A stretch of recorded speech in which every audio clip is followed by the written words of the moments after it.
Chers amis motards, scooteristes et automobilistes, on est très heureux de vous accueillir avec Vincent aujourd'hui. Ça va Vince? Salut Mehdi, salut tout le monde, ça va nickel, impec, comme d'hab. Toujours bien pour Vince. Vince, Désolé, notre spécialiste de la cause 125 parce qu'il n'a pas encore passé le permis, mais je sais que c'est en cours. C'est en cours.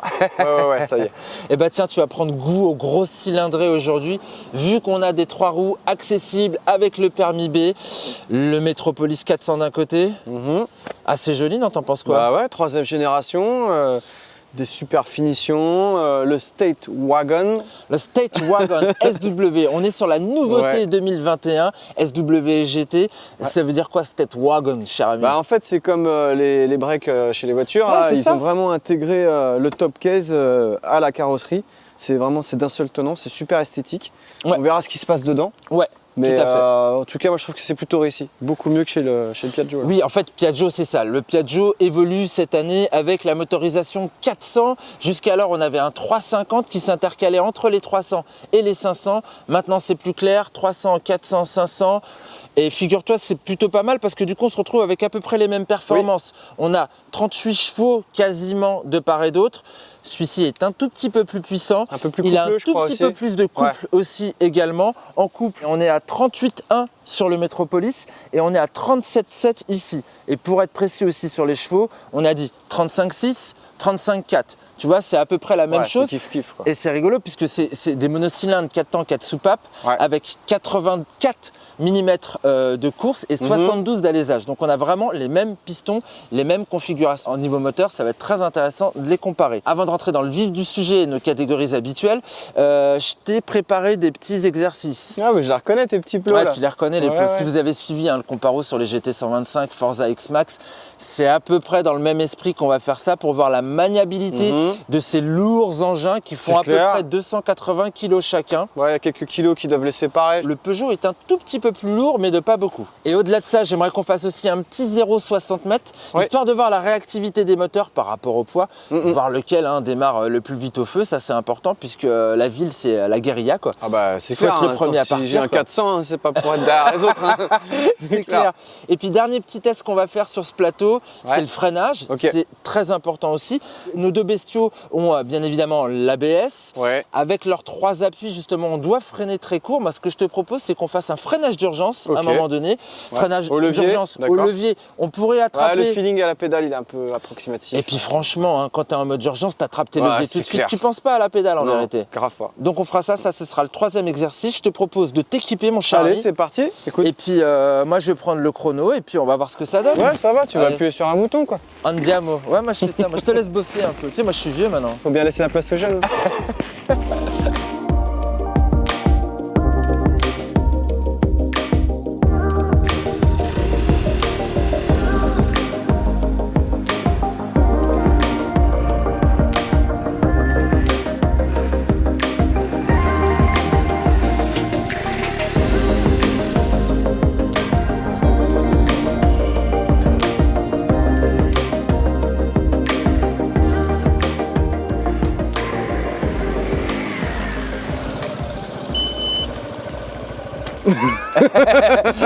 alors c'est 2 approches complètement différentes. Bah, moi je te donne pas ton temps tout de suite, juste toi ton feeling, qu'est-ce que t'en penses?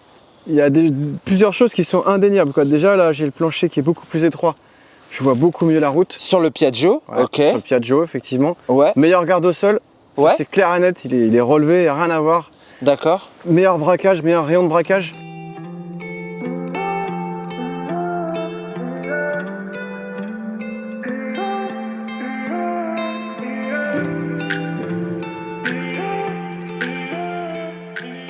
Mais en termes d'inclinaison, tu sens que c'est mieux ou moins bien plus léger, plus réactif, ça n'a rien à voir. Je suis beaucoup plus à l'aise pour cet exercice sur le MP3. D'accord. Ça c'est clair.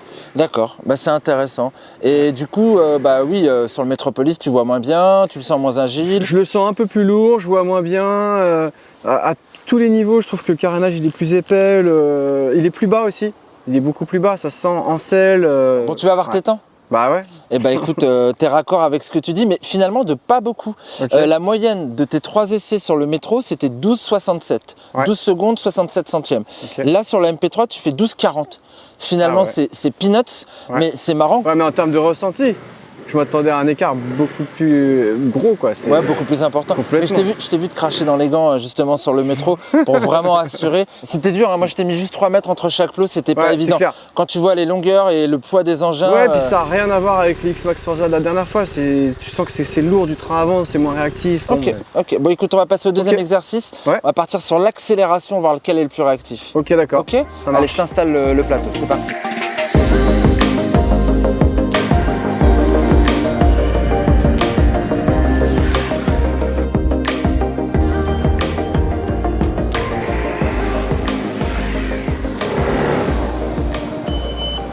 Et je coupe le moteur.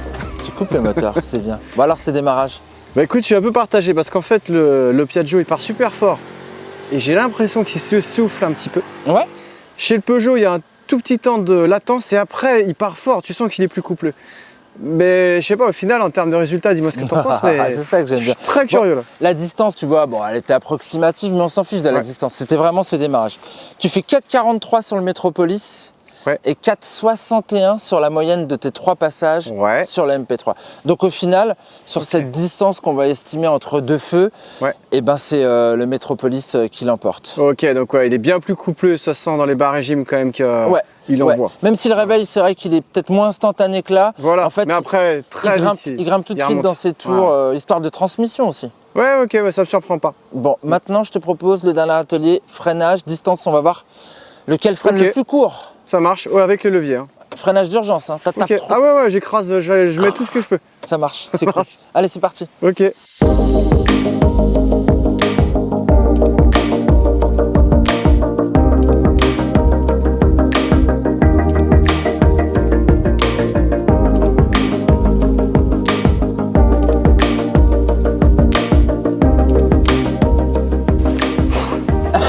fait des traces, hein. T'as fait des traces. T'es parti de là-bas.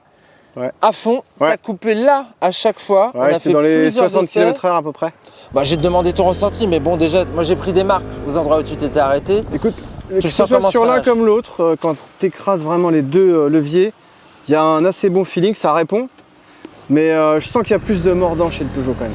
Celui-ci, j'ai l'impression que j'ai eu beau écraser, il freinera quand il aura envie. Le Peugeot, tu as l'impression qu'il continue. Donc peut-être que la centrale.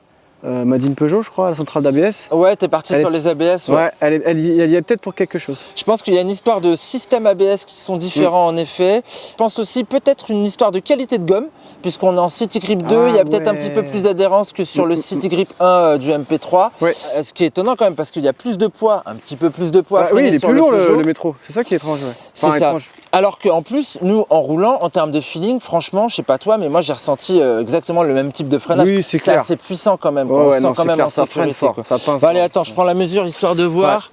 Mais tu vois, sur. Il y a à peu près 1,20 m de différence. Ok, ouais, quand même. Hein. Quand même. Il est plus performant, le Peugeot, en termes de freinage. Et alors que tu arrives là à 50-60 km/h, on a calculé. Ouais, ok, voilà. C'est ça. À un moment, j'ai jeté un œil sur le compteur. Bon, Peugeot, meilleur freineur. Je te propose qu'on se fasse un petit débrief général maintenant. Ok, ça me va. Allez, c'est parti. Go.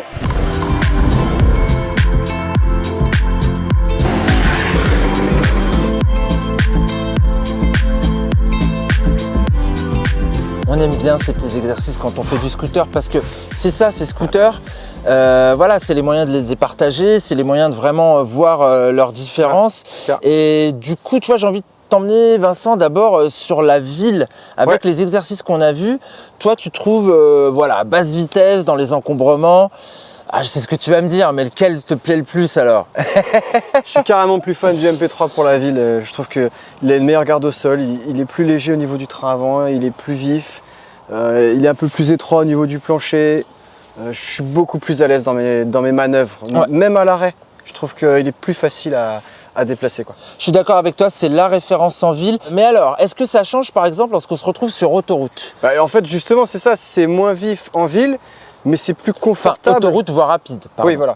Mais c'est plus confortable dès que tu sors des villes, en fait, parce que tu as l'impression d'avoir une vraie assistance. Dans les courbes, tu sens que ça bouge pas, c'est un rail, ça vibre pas, ça sautille moins. Je partage tout à fait ton point de vue, Vince. Je le trouve plus rigoureux. C'est un autre type de comportement. Moi, j'aime bien parce que moi, j'aime bien les grandes courbes, tout ça, tout ça. En termes d'inclinaison, on est pareil. On est à 40 degrés. Mais c'est ça. Lui, il est plus stable. Tu le vois quand tu passes des raccords. Lui, il est complètement affolé. Hein. Si tu es un petit peu rapide, il commence à yoyoter. Ouais, c'est ça. Ça sautille, ça bouge un petit peu, ça vibre. C'est beaucoup moins précis. C'est moins rassurant. Et puis après, j'ai envie de te dire, je reste sur cette histoire de voie rapide et de vitesse. J'apprécie davantage la protection sur le Metropolis, moi. Ouais, mais je pense savoir pourquoi. Ouais. Tu fais référence au pare-brise réglable. Ouais, et il va un petit peu plus haut que celui du MP3. C'est vrai. J'aime bien. Alors moi, quand je le monte trop, par contre, il me gêne un petit peu. Il est dans mon champ de vision. Ouais. Tu mesures combien déjà, Vince? 1,73. 1,73. Moi, je fais 1,83. Ça, tu vois, j'aime bien. Ouais, c'est un surplus de protection pour les mains. Ouais, et ça, tu le ressens. C'est vrai que tu le ressens quand même pas mal. On a oublié de parler des suspensions. Il me semble qu'elles ont été corrigées chez Peugeot. Ouais, ils ont retravaillé cette année. Je l'ai vraiment senti. Alors que chez le MP3, on est quand même plus sec, je trouve, à l'arrière. C'est un petit peu plus sec aussi, mais sauf que moi je trouve qu'il talonne plus rapidement. Il suffit que tu passes un espèce de deux Dan en ville, un tout petit peu au-dessus de la limite autorisée. Putain, t'as un petit merde, j'ai cassé quelque chose. Ouais, c'est vrai, ça m'a surpris une fois ou deux, c'est vrai. Je voulais juste rajouter un petit truc sur la ville. Je trouve que le Metropolis est plus bruyant que le MP3. Ah bah clairement, combien de fois on a dû couper le moteur, on s'entendait plus parler quoi. Tout à fait. C'est un petit peu dommage. Bon, c'est Euro 5. Hein. Bon, tu m'as parlé de cet élément de confort tout à l'heure. Moi, j'ai envie de te parler du plancher plat. Parce qu'un plancher plat sur un 3 roues, mais j'avoue, c'est une belle prouesse. Parce que là, tu sais qu'ils ont dû renforcer le châssis, par exemple. Mais là, Peugeot, avec cette forme-là, ils ont quand même un châssis qui est très rigoureux. Et tu as un plancher plat, c'est super pratique. C'est énorme, tu peux poser tes pieds, tu as plusieurs façons de les disposer. Ouais, tu te souviens des hauteurs de selle, Vincent? Ouais, 790 chez le Piaggio, 780 chez le Peugeot. Ouais. Mais étrangement, j'ai l'impression qu'il est beaucoup plus bas et j'arrive pas à me l'expliquer. Beaucoup plus bas. Ouais, tu penses qu'il y a plus que 10 mm? En fait, je pense qu'il est plus accessible. Ouais, c'est peut-être la forme de la selle aussi. Hein. On a peut-être une assiette qui est un petit peu plus échancrée. Ici, là, peut-être qu'on est un peu plus marqué là au niveau de l'arête. Pour autant, ils ont quand même bien bossé parce que il y a une meilleure finesse. Je trouve qu'on met assez naturellement les pieds au sol sur le Piaggio. Ouais, clairement. Bon, ma capacité d'emport, tu vois, sur celui-ci, par exemple, sur l'MP3, c'est pas nouveau. Hein, tu as cette petite boîte à gants devant. Ouais. Avec la prise USB. Ouais, mais attends, monsieur, moi j'en ai deux des boîtes à gants là-dessus. Ouais. J'ai une petite boîte à gants juste en dessous, là à gauche où j'ai la prise USB. Et j'ai la grande boîte à gants qui est là ici quand même en façade. Là, j'avoue, là, c'est. Bon, moi je te réponds avec ce top case là. L'ouverture elle n'est pas pratique. Ouais, parce qu'il te faut une clé, c'est sûr. On peut mettre, par contre, il est hyper logeable. Tu mets deux casques, tu as plusieurs façons de les mettre. Ouais. Et puis tu fermes ça et c'est bon quoi. Et tu peux encore mettre un casque intégral sous ta selle. Avec plein de bazar. Voilà, comme par contre, t'en mettras qu'un. T'en mettras qu'un, mais là t'en mettras pas du tout. Mais chez Peugeot, on préfère mettre une raquette de tennis. Le Smart Wagon, finalement, c'est peut-être Small Wagon. Non, parce que derrière, j'ai justement tout le compartiment où je mets mes casques l'un sur l'autre. Ah, quand t'enlèves ta petite casquette là. Ouais, quand j'enlève la petite casquette. En revanche, je trouve que quand même, c'est pas hyper bien agencé dedans. Il y a un capitonnage proéminent en fait, c'est qui occupe vachement d'espace. On a perdu de l'espace là-dedans. Ouais. Par contre, je suis obligé d'avouer que c'est très joli. Ça s'intègre vraiment bien. Par contre, j'ai des petits doutes sur le confort du passager, tu vois, avec le dosseret là. C'est un petit peu dur, en effet. C'est ce que nous disait la passagère qu'on a pu emmener justement sur ce comparatif. Elle préférait le combo chez Piaggio où tu as carrément le petit dosseret pour le bas des reins et puis la petite mousse que tu rajoutes après sur le top case. Bon, là, c'est un petit peu confort royal. C'est ce qu'on m'a dit aussi, parce que tu sais, moi, je suis toujours accompagné. Un paquet de nanas qui m'ont confirmé qu'il est un peu plus confortable. Super, Vince c'est un tombeur quoi. Bref, par contre, l'inconvénient mon cher ami, c'est que ton top case il est plus haut. Effectivement. Et celui-ci il est plus bas. Donc quand tu vas ressortir ton mètre? Non, je vais pas ressortir mon mètre. Ah, mais comment il est? En revanche, quand tu mets du poids là-dedans, tu vois, genre quand la batterie de ton Berlago elle est tombée en rade et que tu dois aller en chercher une super rapidos, et ben tu le sens le poids en plus en hauteur. Ça te déstabilise vachement. Ça te déstabilise plus. Alors que là, finalement, tu limites le centre de gravité. Et je trouve ça pas mal, même si c'est moins bien logeable. Voilà. Bon, voilà, ça c'était pour la capacité d'emploi. Je sais pas, je sens que tu as envie de me parler de la planche de bord du Peugeot. Ah, mais non, je t'en parle même pas parce que sur le MP3. Elle est trop belle. Sur la MP3, elle est trop belle. Ah non, chez Peugeot. Ouais, excuse-moi, sur la MP3. Je peux même plus la voir. Franchement, c'est rétro quoi. Je peux même plus la voir. Dès que tu mets le contact. T'as des voyants qui s'allument partout, c'est hyper rétro. Consommation en kilomètres par litre, tout ça. Il y a moyen de le changer, mais c'est vrai que cet affichage TFT classique, l'ergonomie des boutons elle est pas très bien, c'est long. Et puis c'est vrai qu'on le voit depuis des années, quoi. Cette année ils l'ont revu. C'est dommage qu'ils aient pas il n'y a pas de lifting. Ils auraient au moins pu penser à mettre une nouvelle planche de bord, quoi. Ça aurait été cool, quoi. Alors que chez Peugeot... Connecté en plus, puisque là, on est connecté. Le système s'appelle iCockpit, comme dans leur bagnole. C'est ça. Voilà. C'est la 3008, je crois qu'elle a la même planche de bord. 5008, je les connais pas tous. Ça fait très automobile, ça c'est clair. Ça fait très automobile. Et c'est la date, l'heure, il y a tout, quoi. Et avec le Bluetooth, garçon, tu as la navigation. Et ça, c'est cool. Okay. Tu peux avoir la navigation rue par rue. Donc ça, c'est quand même un petit plus chez Peugeot qui est pas mal. Comme ce frein de parking électrique. Alors on va dire, bien, électrique. Je trouve ça bien. Avec ta poignée, tu sais plus si tu l'as enlevé, si tu l'as mise. Bon, j'avoue, par contre, la finition des Commodo chromés, moi, ça me plaît toujours. Ouais, la lubrosée comme ça. Alors que là, on est sur un truc un peu plus... Ouais, mais par contre, si tu regardes bien, Peugeot a travaillé sur tous les éléments là. Même ici, sur ces plastiques là, on voit bien de l'autre côté, tu as des petites bandes comme ça, noir laqué. C'est un bel objet. T'as des pièces noir piano là un peu partout. Ouais, moi j'aime bien les aiguilles du compteur.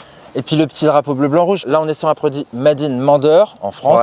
Là on est à Pontedera en Italie, pas loin de la Tour de Pise. Donc de fabrication européenne, je trouve que c'est quand même... en qualité ça se vaut, en qualité de matériaux etc. Mais on sent quand même que Peugeot a mis le paquet niveau finition, quoi. Il fait plus moderne là, tu sais, les petites bagues à t'as des petites aérations ici, si tu fais le tour, il y a des finitions partout, quoi. Sur le pot aussi. Tout à fait. Et bah oui, je voulais revenir sur la motorisation. D'ailleurs tout à l'heure tu nous disais que c'était... Donc deux puissances qui étaient quasiment similaires en termes de couple, de valeur de puissance, etc. Ouais. Et en termes de vitesse de pointe, du coup, sur voie rapide, tout ça, ça donne quoi? Ça donnait 145 km/h des deux côtés. On est à peu près à 135 au GPS.